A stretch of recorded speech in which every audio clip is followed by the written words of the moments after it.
I'm not going to be able to talk about the Cenobites without getting hungry. Ever been to a Cinnabon? Look at these things. They're delicious. What is up, Flick fans? Welcome back to my channel. Today we are talking 2022's Hellraiser, a reimagining, a reboot, if you will, of this classic horror franchise. Is this new movie worth your time? Let's get into it. So from director David Bruckner, who brought us movies like The Night House and The Ritual, this is a take on Clive Barker's 1987 horror classic where a young woman struggling with addiction comes into possession of an ancient puzzle box, unaware that its purpose is to summon the Cenobites. This is rated R for strong, bloody horror, violence, and gore, language throughout, sexual content, brief graphic nudity, and a bunch of stuff that makes me think you probably shouldn't watch this with your kids unless you want to punish them. Hellraiser is freaky. I remember watching the original a long time ago.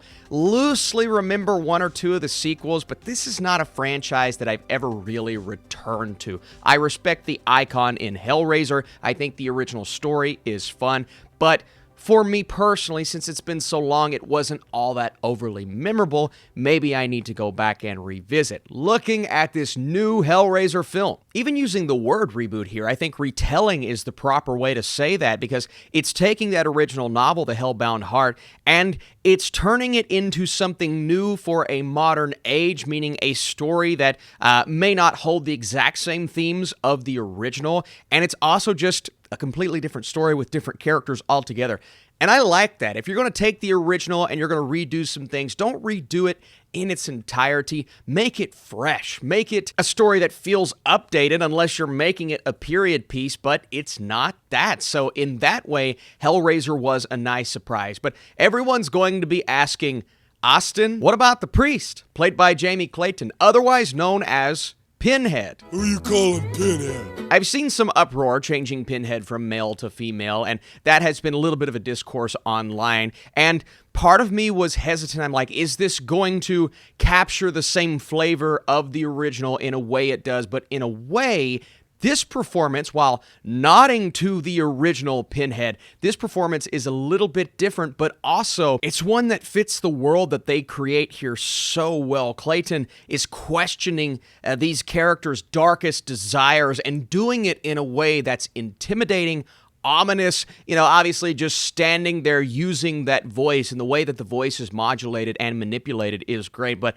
the performance here from Jamie Clayton is actually really, really good, and it freaked me out. I'm watching this movie feeling really uncomfortable for numerous reasons, and we'll get into the blood, the gore, and the violence here in just a second, but that performance and really this crew of freaky-looking people, the Cenobites, they are at the forefront of this movie. We have our human characters, but admittedly, the human storylines weren't as interesting as maybe the movie made them out to be, and they do spend a lot of time on that in the first half of the film. And while I appreciate the character depth and build-up, and actually the character of Riley is a really good character, so I liked the lead performance there, but the amount of time spent didn't pay off on the supporting characters that we are given, not only because of what goes down, but because of what the second half provides us, and the thrills that come out of these ominous scenes, and just the scenes where the Cenobites are outside looking in, and they're all just kind of standing, gathered around,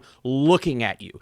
You want to feel that tension just from something so simple, and I felt that watching this movie. I think that's kudos to the director here, David Bruckner. It's also kudos to the cast that played all of these individual creatures and the creature design here. The special effects, there's going to be CGI, and there is, but the practical effects, when we're able to focus in on these individual demon-looking characters, and in a way they are these demonic creatures, each one looked awesome. If you appreciate horror films that have that attention to detail with the creature design, amazing.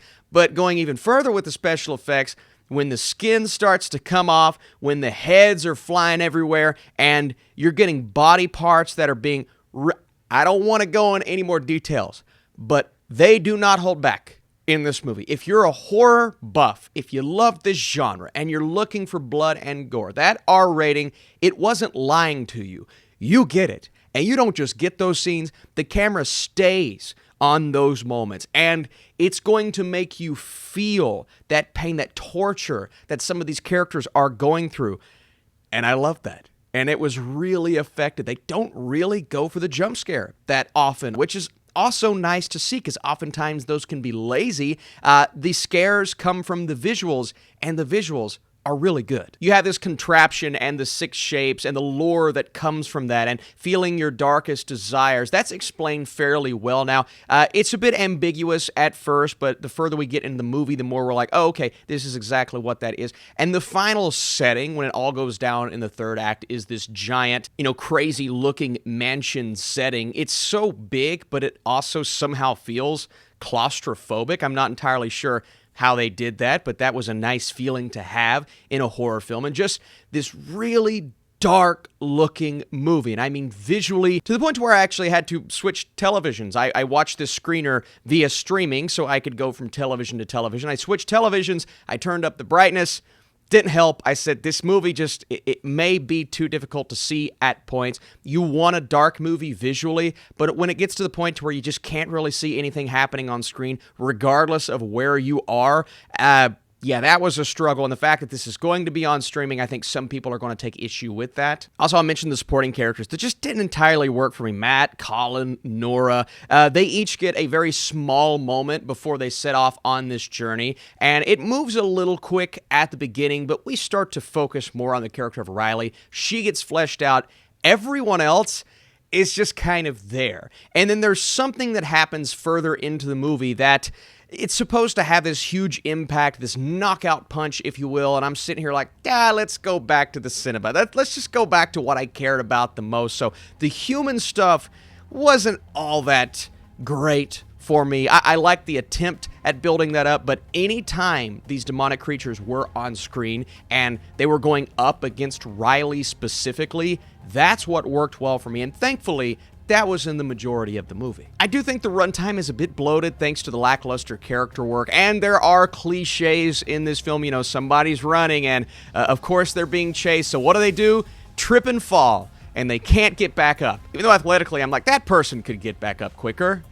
Get up. Why aren't you getting? Regardless, the way that this movie focuses on dread and the psychological damages that come with these demonic creatures, man, it does a nice job. So before I give you guys my score, let me know, are you watching Hellraiser on Hulu this weekend? Was this one that you were looking forward to? And what's your favorite Hellraiser movie? If you want to drop that like down below, that would help this channel. Hellraiser reinvigorates a long-running franchise by reimagining the original source material in a terrifying way. The human characters aren't fully fleshed out, but the Cenobites are amazing and handled with care. I am going a rock-solid 70% with my score.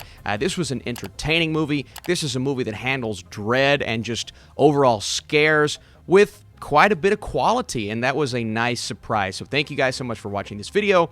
I'll see you soon.